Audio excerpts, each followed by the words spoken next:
Selamat pagi, apa kabar Anda pemirsa? Berjumpa lagi dalam Berita Mataram hari ini.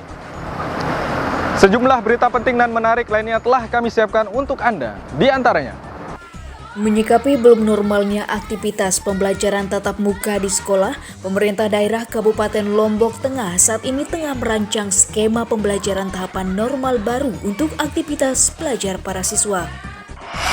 Nekat berbisnis narkoba, seorang pemuda berstatus mahasiswa berhasil diringkus tim Satuan Reserse Narkoba Polres Sumbawa usai mengambil paket narkoba yang dikirim menggunakan jasa ekspedisi antar daerah. Setelah sempat ditutup akibat kondisi cuaca dan pandemi COVID-19, jalur pendakian Taman Wisata Geopark Gunung Rinjani akan segera dibuka untuk wisatawan pada bulan Juli mendatang. bersama saya Rian Muhdar, inilah Berita Mataram selengkapnya. Menyikapi belum normalnya aktivitas pembelajaran tatap muka di sekolah, pemerintah daerah Kabupaten Lombok Tengah saat ini tengah merancang skema pembelajaran tahapan normal baru untuk aktivitas belajar para siswa. Dalam skema tersebut, pihak terkait merencanakan para siswa untuk belajar tatap muka selama 2 kali dalam sepekan dan sisanya dilakukan secara online. Belum normalnya aktivitas pembelajaran tatap muka di sekolah hingga saat ini menjadi perhatian serius pihak terkait di daerah. Di Kabupaten Lombok Tengah, pemerintah daerah melalui Dinas Pendidikan setempat tengah mempersiapkan skema pembelajaran tahapan kehidupan normal baru yang rencananya akan digulirkan pada bulan depan. Dalam skema tersebut, para siswa akan diperbolehkan untuk mengikuti pembelajaran tatap muka selama 2 hari dalam sepekan, sementara sisanya dilanjutkan dengan belajar online di rumah. Sementara untuk mengantisipasi resiko penyebaran COVID, waktu belajar siswa juga akan dikurangi menjadi 4 jam saja dalam sehari dengan jumlah siswa di masing-masing kelas dibatasi. Tidak boleh lebih dari 20 orang dengan tetap mengedepankan protokol kesehatan. Jadi anak itu nanti 2 hari belajar di rumah, di sekolah gitu ya.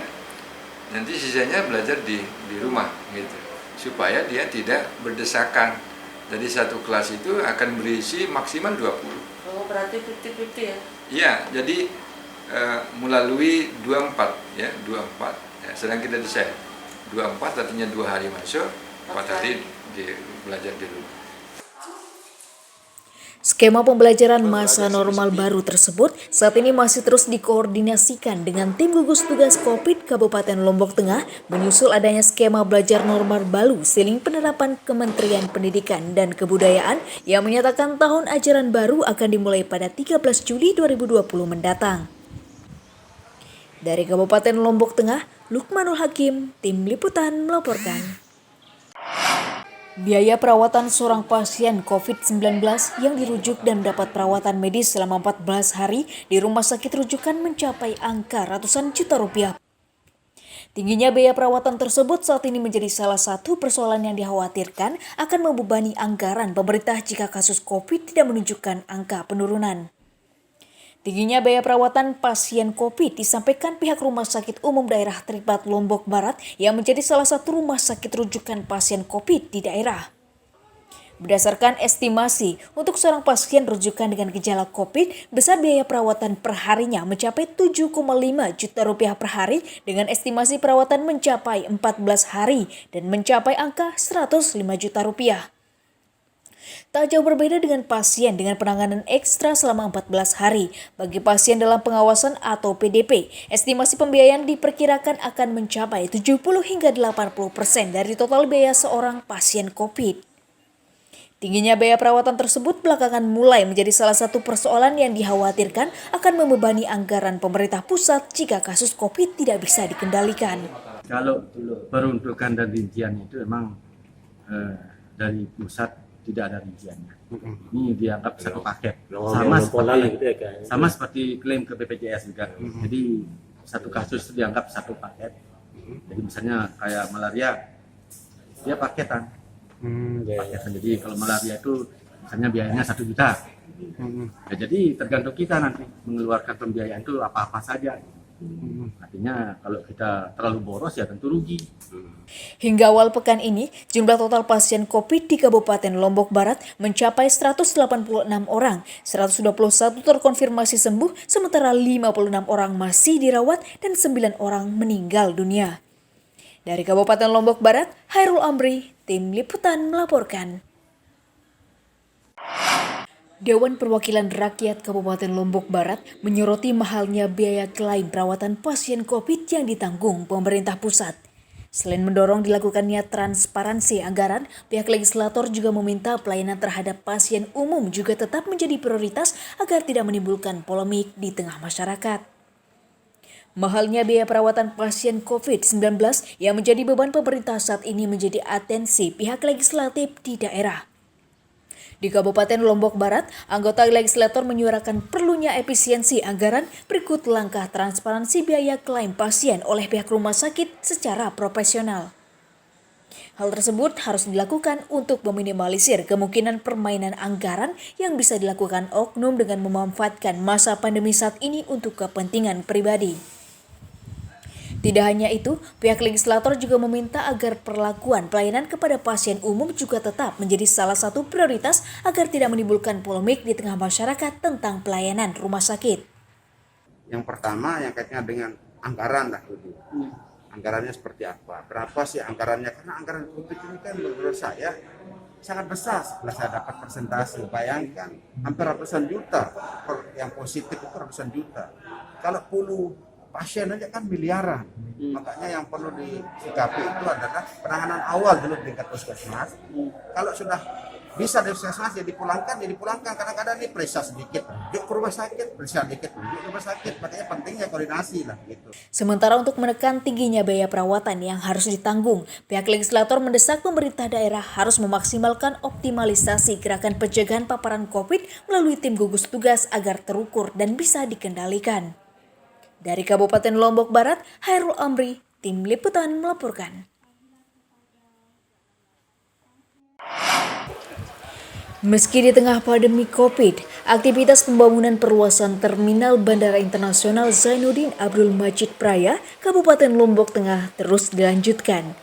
Proyek peningkatan infrastruktur bandara senilai 220 miliar tersebut ditargetkan akan rampung pada awal tahun 2021 mendatang. Memasuki tahapan normal baru di tengah pandemi COVID, aktivitas pembangunan perluasan terminal penumpang Bandara Internasional Zainuddin Abdul Majid Praya Lombok Tengah terus dikerjakan oleh pihak Angkasa Pura. Hingga saat ini tahapan progres pembangunan sudah mencapai 7% dan dikerjakan sesuai jadwal yang ditetapkan tanpa adanya penundaan akibat pandemi. Proyek peningkatan fasilitas bandara dengan total anggaran senilai 220 miliar rupiah tersebut mulai dikerjakan pada minggu kedua bulan Februari 2020 dan ditargetkan rampung pada awal tahun 2021. Selain mendukung kenyamanan para pengguna jasa bandara, langkah peningkatan fasilitas bandara tersebut dilakukan untuk mendukung akses wisatawan yang akan datang ke Pulau Lombok serta penyelenggaraan MotoGP 2021. Jadi tidak ada penundaan dari pekerjaan pembangunan perluasan terminal ini. Ini tentu akan sangat merugikan kita apabila terjadi penundaan karena memang dipersiapkan untuk menyambut gelaran MotoGP di 2021 nanti sebagai salah satu proyek strategis nasional. Targetnya kapan selesai? Target selesai di bulan Februari 2021. Jika sebelumnya luas terminal bandara hanya 21.128 meter persegi dengan kapasitas 3,25 juta penumpang, maka pada tahapan pembangunan saat ini, areal terminal penumpang akan diperluas menjadi 46.000 meter persegi dengan kapasitas 7 juta penumpang dan ditargetkan bisa menampung pesawat berbadan besar. Dari Kabupaten Lombok Tengah, Lukmanul Hakim, Tim Liputan melaporkan. Nekat berbisnis narkoba, seorang pemuda berstatus mahasiswa berhasil diringkus tim Satuan Reserse Narkoba Polres Sumbawa usai mengambil paket narkoba yang dikirim menggunakan jasa ekspedisi antar daerah. Selain meringkus pelaku, petugas juga menyita 5 paket sabu dalam paket kiriman miliknya. Inilah video amatir penangkapan seorang pemuda berinisial DA, warga desa Luar Kecamatan Alas, Kabupaten Sumbawa oleh tim Satreskrim Polres Sumbawa di sebuah jalan protokol. DA yang juga adalah seorang mahasiswa diamankan karena laporan masyarakat yang mencurigai gerak-geriknya berbisnis narkoba memanfaatkan masa pandemi saat ini. Saat diringkus, petugas menggeledah barang bawaan dalam jok motor pelaku dan membuka paket kiriman yang baru saja diambilnya dari salah satu kantor jasa pengiriman barang antar daerah. Setelah dibuka, petugas mendapati 5 paket klip berisi serbuk kristal diduga sabu seberat 51 gram yang disembunyikan dalam paket kotak berwarna hitam yang juga diisi batu bata. Selain aksi yang meresahkan, petugas menyatakan selama ini pelaku merupakan salah satu target buruan dalam rantai peredaran narkoba di Kabupaten Sumbawa. Kaitannya dengan pengedar, dari jumlahnya bisa kita kategorikan sebagai pengedar. Di KTP-nya atau identitasnya memang masih pelajar atau mahasiswa saat itu. Namun sehari-hari yang bersangkutan bekerja di salah satu toko. Atas perbuatannya, tersangka dijerat pasal 114 ayat 2 Undang-Undang KUHP nomor 35 tahun 2009 tentang narkotika dengan ancaman hukuman 5 tahun penjara. Dari Kabupaten Sumbawa, Sultan Fahri, Tim Liputan melaporkan. Dalam rangka adaptasi menuju normal baru, Kepolisian Daerah Nusa Tenggara Barat bersama organisasi kepemudaan dan mahasiswa menggelar bakti sosial dengan membagikan alat sekolah dan bermain bagi anak nelayan di Kampung Pondok Prasi Ampenan, Mataram. Selain sebagai upaya sosialisasi mencegah COVID pada anak, kegiatan tersebut bertujuan untuk meningkatkan imunitas mereka agar tetap ceria di masa pandemi. Tingginya kasus anak terpapar COVID-19 yang masih terjadi hingga saat ini menjadi atensi semua pihak termasuk Kepolisian Daerah Nusa Tenggara Barat. Sebagai upaya mendukung program sosialisasi mencegah penyebaran COVID di usia anak, Polda Nusa Tenggara Barat bersama organisasi kepemudaan dan mahasiswa menggelar bakti sosial di Kampung Nelayan Pondok Prasi Ampenan, Mataram. Dalam bakti sosial tersebut, puluhan anak nelayan diberikan pengarahan tentang tata cara mencegah COVID dengan mematuhi standar protokol kesehatan serta membagikan alat sekolah dan alat bermain untuk mereka. Pembagian alat sekolah dan bermain ditujukan untuk membangkitkan gairah belajar anak serta meningkatkan imunitas mereka agar tetap ceria di masa pandemi saat ini. Kita mendorong semua pihak untuk disiplin, menguatkan disiplin, mematuhi protokol kesehatan COVID-19. Cuci tangan, pakai masker, jaga jarak, gitu ya. Anak-anak itu bagaimana sebenarnya? Mereka kan follower. Bagaimana mengedukasi orang tuanya. Jadi orang tuanya harus mengedukasi terus di dalam rumah. Gitu kan? Apa aja dapatnya itu? Tas, Terus buku, siapa yang ngasih? anak kerja, Kapolda. Gimana perasaannya? Senang? Gimana? senang. Selain memberikan bantuan alat belajar kepada anak nelayan sebagai rangkaian menyambut HUT Bayangkara ke-74, dalam kesempatan tersebut Polda NTB juga menyalurkan bantuan sembako kepada puluhan warga lanjut usia dan kurang mampu, serta mendeklarasikan dukungan penuh kepada pemerintah dalam penanganan COVID-19. Dari Kota Mataram, Awaludin, Tim Liputan melaporkan. Dampak pandemi COVID juga dirasakan Balai Latihan Kerja Kabupaten Lombok Timur yang terpaksa menutup sejumlah program pelatihan calon tenaga kerja ke luar negeri karena terbatasnya anggaran. Namun sebagai tahapan menuju adaptasi normal baru, pihak BLK Lotim pada tahun ini hanya memfokuskan jurusan masak dan meniadakan jurusan perhotelan dan kapal pesiar. Tidak hanya berdampak pada lembaga pendidikan formal, pandemi COVID-19 juga berpengaruh pada pelaksanaan program lembaga kursus keterampilan milik pemerintah. Di Kabupaten Lombok Timur, akibat pandemi, sejumlah jurusan favorit di Balai Latihan Kerja Lombok Timur bagi calon tenaga kerja terpaksa ditiadakan karena tidak memungkinkannya pelatihan dilakukan saat ini. Namun sebagai geliat menuju tahapan normal baru, pihak Balai Latihan Kerja hanya membuka satu jurusan saja, yakni jurusan memasak dan meniadakan pelatihan perhotelan dan kapal pesiar untuk sementara waktu. Selain terkendala pandemi COVID, peniadaan program keterampilan tersebut dikarenakan pada saat ini pemerintah melakukan pemotongan anggaran pelatihan yang diperuntukkan untuk penanganan COVID di daerah. Ada pembatasan berarti ya di sini? pembatasan sementara ini, iya, untuk menerima sementara ini. iya, karena dari sisi kuota anggaran. Yang paling banyak diminati apa jurusannya?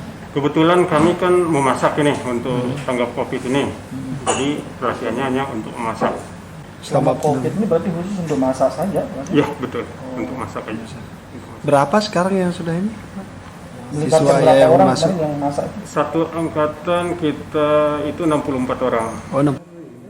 Meski membuka hanya satu program pelatihan saja, pihak BLK mencatat sejumlah peserta yang meningkat drastis hingga mencapai 4 kelas, dengan masing-masing kelas berjumlah 64 orang. Dari Kabupaten Lombok Timur, Muhtadun, Tim Liputan melaporkan. Belasan pasien positif COVID-19 di Kabupaten Lombok Timur terkonfirmasi sembuh setelah melalui proses perawatan dan isolasi di Rumah Sakit Umum Sujono Selong. Meski sudah diizinkan pulang, namun mereka tetap harus melakukan isolasi mandiri selama 14 hari ke depan.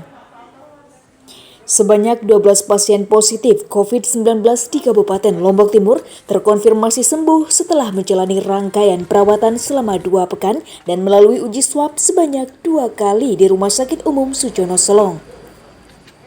Seluruh pasien yang dinyatakan sembuh selanjutnya diperbolehkan untuk pulang, dengan catatan mereka tetap harus melewati masa isolasi mandiri selama 14 hari dalam pantauan keluarga. Meski menjalani isolasi mandiri di rumah, para pasien tetap akan dipantau kesehatannya oleh tim medis yang akan datang secara berkala 2 kali dalam sepekan. Pemerintah daerah sendiri berharap warga memberikan dukungan untuk tidak mengucilkan para pasien COVID yang telah sembuh dan dipulangkan agar proses penyembuhan mereka bisa maksimal. Untuk kemarin itu yang sembuh adalah 12 orang, sehingga sampai dengan hari ini jumlah yang sembuh itu 62 orang. Mudah-mudahan yang positif masih sekarang melakukan perawatan di berbagai tempat seperti Rumah Sakit Umum Selong yang paling banyak, kemudian ada di Rumah Sakit Lombok Timur, dan ada satu juga di Rumah Sakit Provinsi Mataram. Mudah-mudahan ini akan cepat selesai atau cepat sembuh. Dengan adanya penambahan jumlah pasien sembuh sebanyak 12 orang, hingga saat ini jumlah pasien yang masih menjalani perawatan di rumah sakit berjumlah 25 orang dan kondisinya dilaporkan semakin membaik. Dari Kabupaten Lombok Timur, Muhtadun, Tim Liputan melaporkan. Pemerintah daerah Provinsi Nusa Tenggara Barat akan melaksanakan uji swab massal kepada seluruh pengunjung dan pengelola wisata di kawasan Gili Matra. Program tersebut akan dilakukan sebelum dibukanya kawasan tersebut menuju masa adaptasi normal baru pada tanggal 20 Juni 2020 mendatang. Langkah persiapan menuju tatanan normal baru di kawasan wisata terus dilakukan pemerintah daerah di masa pandemi saat ini. Di Kabupaten Lombok Utara, pemerintah provinsi melalui Dinas Kesehatan akan melaksanakan tes swab massal bagi seluruh pengunjung berikut para pengelola wisata di kawasan tersebut pada pekan ini. Proses tes swab sendiri rencananya akan dilakukan selama 3 hari secara serentak di kawasan 3 Gili yang selama ini menjadi salah satu destinasi andalan Nusa Tenggara Barat. Selain untuk mencegah risiko penularan COVID, uji swab massal tersebut juga menjadi bagian persiapan menuju pembukaan kawasan wisata di masa adaptasi normal baru pada tanggal 20 Juni 2020 mendatang. Itu kita kan melakukan full test. Full test itu di 3 Gili itu kita lakukan pemeriksaan kepada keluarga-keluarga yang ada di sana. Jadi ada 3 tahap. 1 keluarganya. Nanti kalau keluarga itu kedua adalah pegawai-pegawai yang masuk sana, semua di swab. Selain memberlakukan protokol kesehatan ketat bagi seluruh pengelola wisata dan para wisatawan yang akan berkunjung, langkah uji swab massal menjadi bagian penting untuk memetakan dan meminimalisir risiko penyebaran COVID-19 yang hingga saat ini masih terjadi di NTB. Dari Kota Mataram, Emi Kusuma, Tim Liputan melaporkan. Setelah sempat ditutup akibat kondisi cuaca dan pandemi COVID-19, jalur pendakian Taman Wisata Geopark Gunung Rinjani akan segera dibuka untuk wisatawan pada bulan Juli mendatang. Langkah pembukaan jalur pendakian menjadi kesepakatan bersama Kementerian Lingkungan Hidup dan Kehutanan dengan tetap menerapkan protokol kesehatan. Setelah ditutup sejak awal tahun lalu karena dampak cuaca dan COVID-19, aktivitas pendakian Taman Wisata Gunung Rinjani akan segera dibuka pada awal Juli 2020 mendatang oleh Balai Taman Nasional Gunung Rinjani TNGR Mataram. Langkah pembukaan tersebut menyusul persetujuan dari Kementerian Lingkungan Hidup dan Kehutanan Pusat yang mengizinkan jalur pendakian dibuka kembali dengan penerapan protokol kesehatan di masa pandemi. Menjelang rencana pembukaan tersebut, pihak TNGR sendiri saat ini telah melakukan sejumlah persiapan, diantaranya melakukan perbaikan 6 jalur wisata pendakian yang dinyatakan telah selesai pada bulan Maret lalu. Selain memperbaiki 6 jalur pendakian meliputi Sembalun, Timbanuh, Torean, Propo, Senaru, dan jalur pendakian Aik Beri, pihak TNGR juga telah melakukan perbaikan kawasan non-pendakian penopang seperti air terjun Otakoko, Jeruk Manis yang telah rampung seluruhnya. Kemungkinannya kami itu persiapan finalnya semua itu sampai selesai itu kita rancang sih, sementara ini merancangnya itu sampai akhir Juni. Semoga lancar dan ya kita berharap sih di Juli sudah bisa dibuka. Selain melakukan perbaikan infrastruktur jalur pendakian, saat ini pihak TNGR juga terus berkoordinasi tentang penerapan skema dan prosedur standar pendakian bersama pemerintah daerah terkait penerapan standar protokol kesehatan yang wajib dipatuhi para pendaki. Dari Mataram, Hairul Amri, Tim Liputan melaporkan.